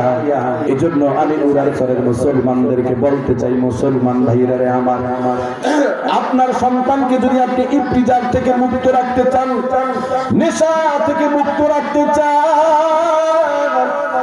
আপনার সন্তানকে যদি আপনি ওই যে বিভিন্ন সন্ত্রাসীপনা, চাঁদাবাজিপনা, বিভিন্ন অপরাধ, বিভিন্ন গুনাহ থেকে, নেশা থেকে মুক্ত রাখতে চান, আপনার সন্তানকে একটা শিক্ষা দিতে হবে যে নবীজির কথা অনুযায়ী। আর যদি কোরআন শিক্ষাও না দেন সন্তানকে, নবীজি বলেছেন ইন্নাল্লাযী লাইসা ফী জাওফিহি শাইউন মিনাল কুরআনি কাল বাইতিল খারব। সন্তানকে কোরআন শিক্ষা যদি না দেন, তার জীবনটা একটা ধ্বংসপ্রাপ্ত বিরান বাড়ির মতন হয়ে যাবে রে ভাই। এজন্য আসুন আমরা একটা সিদ্ধান্ত নেই, যাদের সন্তান বড় হয়েছে কোরআন শিক্ষা করার এখন মাদ্রাসায় গিয়ে সময় দেওয়ার সময় না। এই সকল মানুষের জন্য আমার একটা পরামর্শ হলো, যেই মানুষগুলো কোরআন জানে, কোরআন মানে, যেই মানুষগুলো কোরআনের পথে চলে, আপনি ওই সকল মানুষের সাথে চলবেন, তাহলে আপনি কোরআনের আমলগুলো করতে পারবেন। ঠিক না বেঠিক? জোরে বল। আর 2 নাম্বার হলো আপনার সন্তানগুলোকে আপনি কোরআন শিক্ষা দিবেন। আপনার সন্তান নাই, নাতিগুলোকে দিবেন, নাতি নাই, প্রতিবেশীকে কোরআনের শিক্ষায় শিক্ষিত করার চেষ্টা করবেন। আমার ভাই, বাংলাদেশের মুসলমান কিছু কিছু ভাইরা তো আমরা এক তাইলে দেখবেন কিসের ওইয়া আর কিসের সইয়া, আমরা আপনাদের থাকবো লইয়া। কথা কর না কি কয় নাই? কয় নাই? এখন যখন আলহামদুলিল্লাহ আপনারা কি মনে বুঝছেন, সব যখন এক হয়ে গেছে, এখন এই সকল মুনাফিকের গোষ্ঠী হুজুরের ভিতরে ক্ষমতার লোক যাচ্ছে। আমি চিন্তা করলাম এই কথাটা কি কোনখানে আসেনি? দেখি কি আছে, কোথায় আছে? যে নবীজি সব ভালো ভালো কাজ করছে, নবীর খুব মহব্বত, যে নবী হক দিন প্রতিষ্ঠার জন্য চেষ্টা করছে, তখন আবু জাহেল এই কথাটা কইছে, দেখছনি মুহাম্মদের মধ্যে এখন ক্ষমতার লোভ জাগছে। মুহাম্মদ সাল্লাল্লাহু আলাইহি ওয়াসাল্লাম ক্ষমতা নিতে চাইছেন কি চুরি করার জন্য, দুর্নীতি করার জন্য? শুনেন, হযরতে ফাতেমা রাদিয়াল্লাহু তাআলা আনহা দেখলেন একদিন নবীর কাছে অনেকগুলো সম্পদ আসছে, বলতেছেন আব্বা আমার ঘরের মধ্যে তেমন কিছুই নাই, যদি একটু আমাকে এখান থেকে দেওয়ার ব্যবস্থা করতেন। নবী সব জনগণের মধ্যে বিলিয়ে দিলেন, ফাতেমা গিয়ে দেখে কিছুই নেই, কিচ্ছুই নাই। তখন বলেন আব্বা আপনি আমার জন্য কিছু রাখবেন না? রাখছি। তুমি দৈনিক 5 ওয়াক্ত নামাজের পরে 33 বার সুবহানাল্লাহ পড়বা, আলহামদুলিল্লাহ পড়বা, আল্লাহু আকবার পড়বা, আল্লাহ তোমারে বরকত দিবে। সুবহানাল্লাহ পড় না? আর আমরা কি দেখলাম, 17 বছর বা 53 বছর নেতার ভাই, মামু, খালু, হালা, হুমুন্দি, হালার হালার হালার হালা হইলে তার আর জীবনে কামাই লাগে না। মাশা আল্লাহ, না নাউজুবিল্লাহ, নাউজুবিল্লাহ। কেমনে খাওয়া খায়, আল্লাহ হেফাজত করুক, আমিন করুন। আমার ভাইয়েরা, তো ওলামায়ে কেরাম একত্রিত হয়েছে তাদের স্বার্থের জন্য না, এই জনগণের অধিকারকে ফিরিয়ে দেওয়ার জন্য। খুন, ধর্ষণ, রাহাজানি, হত্যা, জঘন্য অপরাধ বন্ধ করার জন্য। ঠিক না বেঠিক? সেই খোলাফায়ে রাশেদা, সেই মিনহাজুন নবুওয়া, সেই দিন প্রতিষ্ঠার জন্য, খেলাফত প্রতিষ্ঠার জন্য। খেলাফত প্রতিষ্ঠা হলে কি হবে? নিঃসন্তান ওমর রাদিয়াল্লাহু তাআলা আনহু মদ পান করেছিল আবু শামা। ওমর রাদিয়াল্লাহু তাআলা আল্লাহকে ভয় করে প্রকাশ্যে শাস্তি দিয়েছে। কথা বলেন ঠিক না? আর নিজ দলের লোক নিজের লোক হইলে হত্যা করলে এত 7 খুন মাপ। কথা বলেন না কেন? সুতরাং আমরা সেই যুগে রহমতের দিকে ফিরে দিতে চাই, ঠিক না বেঠিক? এই জন্য কোরআন সুন্নাহ উলামায়ে কেরামের পক্ষে থাকবেন। রাজি আছেন ইনশাআল্লাহ? যদি মুসলমান এবার ভুল করেন তাহলে আবারও ওরকম 24শে আগস্টের মতন একই বলেন ওই যে 36শে জুলাইয়ের মতন কর্মকাণ্ড ঘটবে। চোখের সামনে দেখবেন লাশগুলো পড়ে থাকবে, চোখের সামনে দেখবেন মানুষ খুন হবে, সামান্য টাকা পয়সার লেনদেন চাঁদাবাজি নিয়ে মানুষকে পাথর মেরে আঘাত করে মারবে। কথা বলেন ঠিক না বেঠিক? সুতরাং আমরা বারবার ভুল করতে চাই না। কথা বলেন ঠিক না বেঠিক? আমি বলি আওয়ামী লীগ বলেন বিএনপি বলেন এটা পরিচয় নয়। আপনি কোরআনের পক্ষে থাকে কিসের ক্ষমতা দরকার নাই, আমরা আপনাদের গোলামি করব। কথা বলেন ঠিক না বেঠিক? মনে কইরেন না এখন আর সেই 2012 সাল না, এখন জালিমকে কেমনে নামাইতে হয় ঘাটটা ধরে না বাংলার জনগণ জানে কি জানে না, আর 2 নম্বরই করার সুযোগ নাই। ঠিক না বেঠিক? এই কাজগুলো এই দিনের পথে হকের পথে থাকবো, নিজের জন্য নয়, দেশ জাতি ইসলাম মানবতার জন্য। রাজি আছেন ইনশাআল্লাহ? আমি কি বলছি ওই মার্কায় ভোট দেন না, ওই মার্কায় দিয়েন না, এরকম বলছি? আপনাদের বিবেক আছে না? বিবেক দিয়া যেখানে সেখানে ভোট দেব না ভাই, ভোট দিব ভাই সেই মানুষের যাতে জেনে আল্লাহ খুশি হয়, যাতে রাসূল খুশি হয়, যেখানে সেখানে ভোট দেব না ভাই। ভোট হলো ভাই দেশের তরে বিরাট আমানত, ও জগতে ভোট দিলে ভাই হবে কিয়ামত।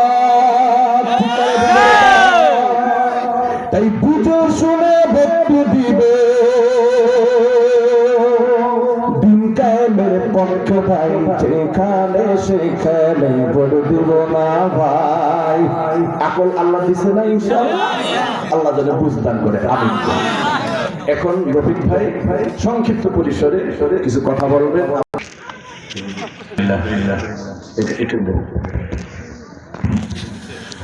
তো সম্মানিত হাজিরিন, আমাদের রফিক ভাই গুরুত্বপূর্ণ কথা বললেন। তো কোরআনের মাদ্রাসা আলোচনা যেখানে ছিলাম আমাদের জন্য এই কোরআনের প্রতিষ্ঠান, এই বিদ্যাপীঠ গুলো হলো চরিত্র গঠনের শিক্ষার অন্যতম মার্কাজ। বলেন আলহামদুলিল্লাহ। কোরআনের এই শিক্ষা প্রতিষ্ঠানে আমাদের সন্তানেরা পড়ালেখা করে, এটা কিয়ামতের দিন আমাদের জন্য বড় নাজাতের উসিলা হয়ে যাবে। আল্লাহর পয়গম্বর বলেন আল কুরআনু শাফিউন মুশাফফাউন ওয়া মাহিল্লুম মুসাদ্দিকুন মান জাআলাহু আমামাহু কাদাহু ইলাল জান্নাত। যারা কোরআনকে অগ্রাধিকার দিবে আল্লাহর পয়গম্বর বলেন কিয়ামতের দিন এই কোরআন তাদের জন্য শাফায়াতকারী হয়ে যাবে। বলেন না সুবহানাল্লাহ। কোরআনকে অগ্রাধিকার দেওয়ার অর্থ হলো 1 নাম্বার কোরআন শুদ্ধভাবে পড়া, 2 নাম্বার কোরআনকে বুঝে শুনে কোরআন অনুযায়ী জিন্দেগি জীবন যাপন করা, 3 নাম্বার মুসলমান ভাইরা আল্লাহর এই কোরআন অনুযায়ী যেন সব কিছু পরিচালিত হতে পারে এই জন্য সাধ্য অনুযায়ী চেষ্টা করা। 4 নাম্বার হলো সকল বিচার, সকল কার্যক্রম সব কিছু কোরআন থেকে সমাধান নেওয়া, সব সমস্যা সমাধান কোরআন থেকে গ্রহণ করা। 5 নাম্বার হলো এই কোরআন প্রতিষ্ঠান, কোরআন যেখানে শিক্ষা দেওয়া হয় ওই শিক্ষা প্রতিষ্ঠানকে দিন প্রতিষ্ঠিত করা, মানুষ যেন কোরআন শিক্ষা করতে পারে জন্য সহযোগিতা করা। আল্লাহ রাসূলকে জানিয়ে দেওয়া হলো, বিশ্ব নবীকে হাদিসে কুদসির মধ্যে আছে আল্লাহ তাআলা বলেন ইন্না লিল্লাহি আহলিনা মিনান নাস ইলা মান হুম ইয়া রাসূলুল্লাহ قال أحد القرآن أحد الله আল্লাহ তাআলা বলেন এই পৃথিবীতে আমার কিছু আহাল পরিবার পরিজন আছে আল্লাহ ছেলে নাই মেয়ে নাই স্ত্রী নাই পরিজন নাই রে মুমিন আল্লাহর আবার পরিজন তাহলে কারা প্রশ্ন আসলো এবার আল্লাহ তাআলা বলে দিলেন আহাদুল কুরআনুহুম আহাদুল্লাহ জোরে জোরে চিৎকার মেরে বলেন সুবহানাল্লাহ সুবহানাল্লাহ যে মানুষগুলো কোরআন শিক্ষা করে শিক্ষা দেয় যে মানুষগুলো ওই কোরআন শিক্ষার ক্ষেত্রে সহযোগিতা করে যে মানুষগুলো কোরআন অনুযায়ী আমল করে কোরআনের মধ্যে যা কিছু আছে হালাল গ্রহণ করে হারামগুলো ছেড়ে দেয় এই মানুষগুলো হলো আল্লাহর আহালের অন্তর্ভুক্ত জোরে করেন সুবহানাল্লাহ সুবহানাল্লাহ এজন্য আমার মুসলমান ভাইরা কিয়ামতের কঠিন ওই মুসিবতের দিনের এই কোরআন যদি আমাদের পক্ষে আল্লাহর দরবারে সুপারিশ করে শাফায়াত করে এটা আমাদের জন্য বড় সুনসিব এজন্য এই দুনিয়ার ক্ষণস্থায়ী জিন্দেগিতে এমন ভাবে আমাদেরকে চলতে হবে রে মুমিন যেন আল্লাহর এই কোরআন আমাদেরকে আল্লাহর সামনে শাফায়াত করে সুবহানাল্লাহ বলে এর মুসলমান ঘুমাও খাও ফুর্তি করো চিন্তা না এই যে কিছুদিন পূর্বে শুক্রবার সকাল 10:38 ভূমিকম্প হয়ে গেল আল্লাহ রাব্বুল আলামিন মাত্র 3 সেকেন্ড 4 সেকেন্ডের ভূমিকম্পতে গোটা পৃথিবীটা বাংলাদেশটা নাড়া লেগে গেল মুসলমান এমনই ভূমিকম্পতে নেপালটা লন্ডভন্ড হয়েছে কিন্তু বাংলাদেশে আল্লাহর রহমতে তেমন কিছু হয় নাই এর অনেকগুলো কারণের মধ্যে একটা কারণ এই কারণের উদাহরণটা আমি এভাবে দিতে চাই নেপালে যখন ভূমিকম্প হলো বাংলাদেশেও তারপর কিছুদিন পর ভূমিকম্প হলো আল্লাহর রহমতে বাংলাদেশে তেমন কিছু হয় নাই ভূতত্ত্ববিদ একজন বৌদ্ধ মানুষ বাংলাদেশে আসলো পর্যালোচনা করার জন্য বাংলাদেশের মাটির মধ্যে এমন কি শক্তি আছে যে বাংলাদেশের ভূমিকম্প কিছুই হলো না এবারে লোকটা 3 মাসের সফরে বাংলাদেশে আসে ঘুরলেন ফিরলেন আল্লাহর রহমতে এই বৌদ্ধ লোকটা একটি পর্যায়ে মুসলমান হয়ে গেলেন বলে কি দেখে মুসলমান হলো জানো মুসলমান সেটা হলো এই তিনি দেখলেন বাংলাদেশের বাড়ির কি বলে দোকানপাট রাস্তাঘাট কলকারখানা রাত্রে বন্ধ কিন্তু রাত্র 3টা 3:30টার সময় কিছু মাদ্রাসার গুলোতে হঠাৎ বাতি জ্বলে উঠলো তিনি আশ্চর্যান্বিত হয়ে গেলেন কি আশ্চর্য ব্যাপার অতঃপর তিনি সেখানে ঢোকার পরে দেখলেন ছোট্ট ছোট্ট কোরআনের হাফেজ সন্তানগুলো যে সন্তানগুলো 7-8 বছর এই বয়সে মায়ের কোলে বাবার গলা ধরে শুয়ে থাকার কথা কিন্তু না এই সন্তানগুলো বাবা মায়ের মায়া শূন্য করে মাদ্রাসায় চলে আসছে আল্লাহর কোরআনকে শিক্ষার জন্য রাত্রে গভীরে ঠান্ডা পানি দিয়ে এই সন্তানগুলো ওযু করে কোরআন নিয়ে বসে যায় আহারে আল্লাহর এই কোরআন তেলাওয়াত করতে থাকে এত সুন্দর কোরআন তেলাওয়াত অতঃপর তাহাজ্জুদের সময় আবার কোরআন শরীফ বন্ধ করে সকলেই আল্লাহর নামে তাহাজ্জুদের জন্য আল্লাহু আকবার ধ্বনি দিয়ে দাঁড়িয়ে গেল তাহাজ্জুদ শেষ করে ইমাম সাহেব এই কোরআনের পাখিদের নিয়ে দেশ জাতির জন্য দোয়া করে আল্লাহ এই দেশকে তুমি ভালো রাখিও আল্লাহ। দেশের উপরে থেকে আপদ বিপদ মুসিবত ভূমিকম্প সুনামি বিভিন্ন আপদ বিপদকে তুমি দূর করে নিও। ওই লোকটা দূর থেকে সব কিছু পর্যবেক্ষণ করো। ছোট্ট ছোট্ট ছাত্ররা হাত তুলে এমন কান্না শুরু করে দিল, মনে হয় দূর থেকে দেখলে বোঝা যাবে ছেলেটার বাবা নাই, মা নাই, মা বাবাকে হারায় কান্দে।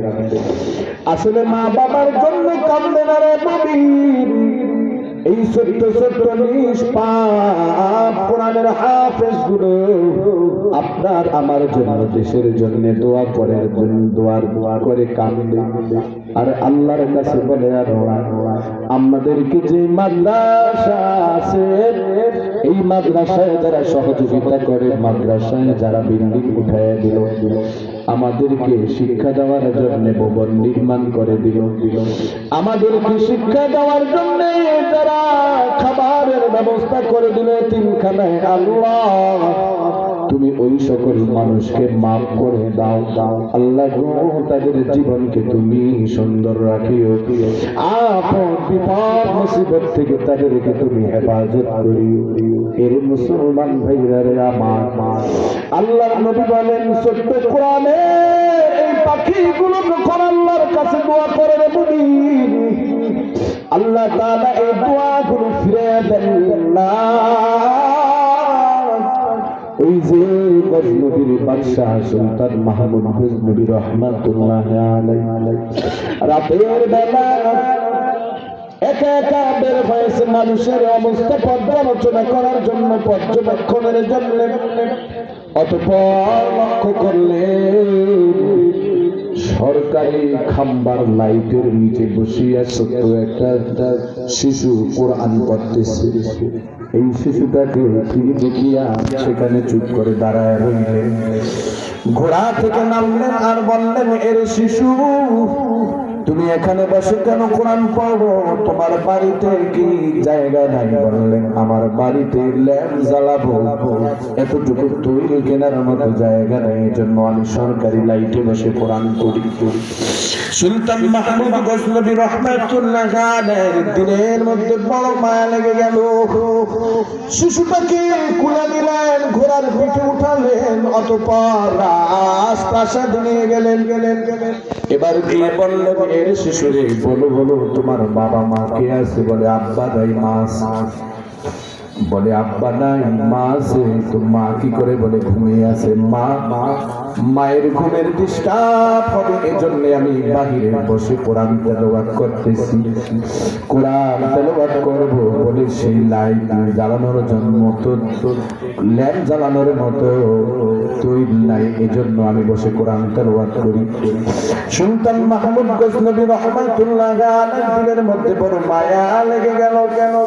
শিশুটাকে বুকে জড়াইয়া ধরলেন আর বললেন, বাবা শোনো, যতদিন তুমি বেঁচে থাকবে কোরআন শিক্ষা করার জন্য তোমার যা কিছু অর্থ প্রয়োজন তোমাকে আমি সব দেব।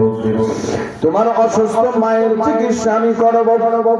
শিশুটা বড় খুশি হয়ে গেলে এবার শিশুটা চলে আসবেন সুলতান মাহমুদ গজনবী রহমাতুল্লাহ আলাইহি ডেকে বললেন, এরে কোরআনের হাফেজ, আমি তোমার কাছে একটু দোয়া চাই। দীর্ঘ 20 বছর যাবত আমি একটা দোয়া করি, কেন দোয়াটা কবুল হয় না জানি না। বলে কি দোয়া? বলে আমার দিলের মধ্যে দুটি দোয়া।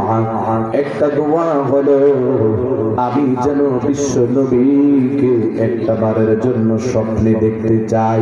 এর উড়ার চরের মুসলমানেরা নবীকে স্বপ্নে দেখতে চায়নি। এবার সুলতান মাহমুদ গজনবী রহমাতুল্লাহ আলাইহি শিশুটাকে বললেন, আরেকটা দোয়া হলো আমি যেন দুনিয়াতে ভালো মানুষের কাছে থাকতে পারি। বলে ঠিক আছে। এবার ওই শিশুটাকে তিনি রাতের বেলা বাড়িতে পৌঁছে দিয়ে আসলেন। সুলতান মাহমুদ প্রতিদিনের নিয়ম অনুযায়ী গভীর রাতে তাহাজ্জুদের মুসাল্লায় দাঁড়ায় গেলেন, অতঃপর আল্লাহকে সিজদা করিয়া এবার কিছুক্ষণ আল্লাহ জিকির করিয়া শুয়ে পড়লেন। হঠাৎ তিনি দেখতেছে তার ঘরের মধ্যে কেমন যেন ছাদটা উড়িয়া চলে গেল, ঘরের মধ্যে কে যেন মহাপুরুষ চলে আসছে, স্বপ্নে দেখতেছে। আমার ভাইরা, আমার বোনেরা, কুতবাতুল হাকিমুল ইসলামের মধ্যে আল্লামা কারি তৈয়ব সাহেব রাহমাতুল্লাহ আলাইহি তার 13 খণ্ডের কিতাবের মধ্যে এই ঘটনাটা আনছেন। যিনি ওই যে দেওবন্দ মাদ্রাসার মুহাদ্দিস ছিলেন, তিনি এবারে লেখলেন সুলতান মাহমুদ গজনবী রাহমাতুল্লাহ আলাইহি রাতের বেলা স্বপ্নে তিনি তাকায় আছেন, হায় হায় এমন একজন সুন্দর চেহারাওয়ালা মানুষ আমার কাছে আসছেন যাকে আমি জীবনে দেখি নাই। তিনি সাহস করিয়া জিজ্ঞাসা করলেন, বলেন আপনি কে? বলে রে সুলতান মাহমুদ, দীর্ঘ 19-20 বছর যাবত যেই নবীকে স্বপ্ন যোগে একটিবারের দেখার জন্য আল্লাহর কাছে এত দোয়া করছো, আমি সেই নবী মুহাম্মদ সাল্লাল্লাহু আলাইহি ওয়াসাল্লাম। জোরে কোন সুবহানাল্লাহ। কারি তৈয়ব সাহেব রাহমাতুল্লাহ আলাইহি তার খুতবাতুল হাকিমুল ইসলামের মধ্যে লিখেছে, এবার সুলতান মাহমুদ গজনবী রাহমাতুল্লাহ আলাইহি আদবের সাথে নবীর সামনে বসলেন আর বললেন, ওগো আল্লাহর নবী, এতদিন আপনাকে দেখার জন্য দোয়া করি, একটিবার দেখা দিলেন না, আজকে কেন আপনি আমার সাথে দেখা করলেন, দেখা দিলেন? এবার নবীজি বলে, রে সুলতান মাহমুদ, আজকে তুমি এমন একজন কোরআনের পাখি দ্বারা, কোরআনের খাদেম দ্বারা আমি নবীকে দেখার জন্য আল্লাহর কাছে দরখাস্ত করেছে। যারা দোয়া করলে আল্লাহ ফিরে দেন না, তারা তো হলো এমন মুস্তাবাদুদ দোয়া। যাদের দোয়া আল্লাহ ফিরে দেন না, তারা হলো আল্লাহর আহাল পরিজনের অংশ। জোরে কোন সুবহানাল্লাহ। এরে আমার ভাইয়েরা, এবার সুলতান মাহমুদ গজনবীর বসতে বাকি রইল না, ওই কোরআনের হাফেজ তো আমার জন্য দোয়া করেছে। এবার নবীর সাথে অনেক কথোপকথন কথা, একটি পর্যায়ে নবী চলে যাবে, সুলতান মাহমুদ গজনবী বলতেছে, ওগো আল্লাহর নবী, আপনি 2টা দোয়া করছে, একটা কবুল হয়েছে, আরেকটা দোয়া। বলে কি? বলে আমি তো চেয়েছিলাম সবচাইতে ভালো মানুষগুলোর সাথে যেন আমার মোলাকাত হয়, আমি যেন তাদের সাথে থাকতে পারি, চলতে পারি, তাদের সাথে যেন দুনিয়ার সঙ্গে আমি। নবীজি বললেন, এরে সুলতান মাহমুদ, ওই আমার হাদিসটাকে তুমি শোনো নাই? আমি তো বলেছি, খায়রুকুম মান তাআল্লামাল কুরআনা ওয়া আল্লামা, এই পৃথিবীর মধ্যে সবচাইতে ভালো মানুষ হলো তারা যারা কোরআন শিক্ষা দেয়, কোরআন শিক্ষা দেয় এবং কোরআন শিক্ষা করে। জোরে কোন সুবহানাল্লাহ।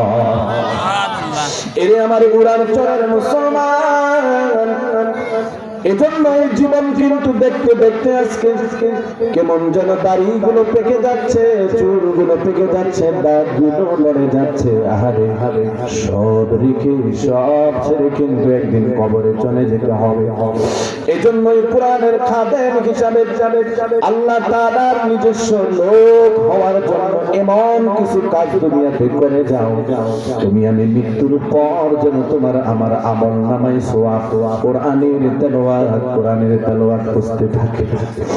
আল্লাহর নবী বললেন, কোন মানুষ যদি কোরআন তেলাওয়াতের ক্ষেত্রে সহযোগিতা করে, অতঃপর ওই মানুষ যারা সহযোগিতা করলো তারা তেলাওয়াতকারীর সমান সওয়াব পাবে। আমার ভাইয়েরা, এজন্য আপনাদেরকে অনুরোধ করি, এই মাদ্রাসাটা আপনাদের জন্য বড় একটা নাজাতের উসিলা, কিয়ামতের দিন হয়ে যাবে বড় একটা নিয়ামত। আলহামদুলিল্লাহ, আল্লাহর শুকর, মাদ্রাসার ছাত্র সংখ্যা এখন বেশি। আজকে যে ভবনগুলো আছে, ঘরগুলো আছে, জায়গা হয় না।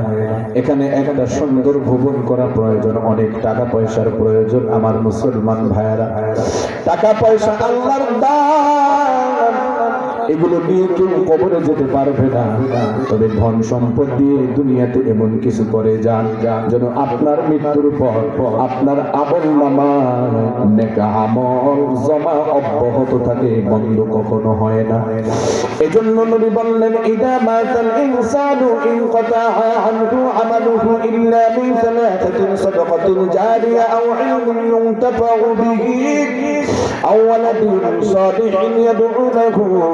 আল্লাহর নবী বলেন, মৃত্যুর পর সব আমল বন্ধ হয়ে যায়, তিনটা আমল অব্যাহত থাকে। এর মধ্যে এক নাম্বার হলো সাদকাতুল জারিয়া। এই মাদ্রাসা হলো ওই সাদকায়ে জারিয়ার অংশ। সুবহানাল্লাহ। আও ইলমিন ইউনতাফাউ বিহি, উপকৃত শিক্ষা, বলে কোরআনের চাইতে উপকৃত শিক্ষার কি হতে পারে নবী? তিন নাম্বার হলো আওয়ালাদিন সালিহিন ইয়াদউ লাহু। তিন নাম্বার হলো নেককার সন্তান, বলে সন্তান ততক্ষণ পর্যন্ত নেক আমল করবে না, নেককার হবে না যতক্ষণ পর্যন্ত সন্তান কোরআন শিক্ষায় শিক্ষিত না হবে। জোরে কোন ঠিক না বেটি? এজন্য এই তিনটা সওয়াব এত দায়ম পাওয়া যায় যদি এরকম দ্বীনি প্রতিষ্ঠান দায়েম করা যায়। জোরে করবেন সুবহানাল্লাহ। এজন্য আমার ভাই, আমি আপনাদেরকে অনুরোধ করি, আপনারা এখন কিছু সময় এই মাদ্রাসার এই ভবনের জন্য একটু দান করবেন। কেউ ওঠা বসা করবেন না, যারা হাঁটাচলা করতেছেন দ্রুত বসে পড়েন। কেউ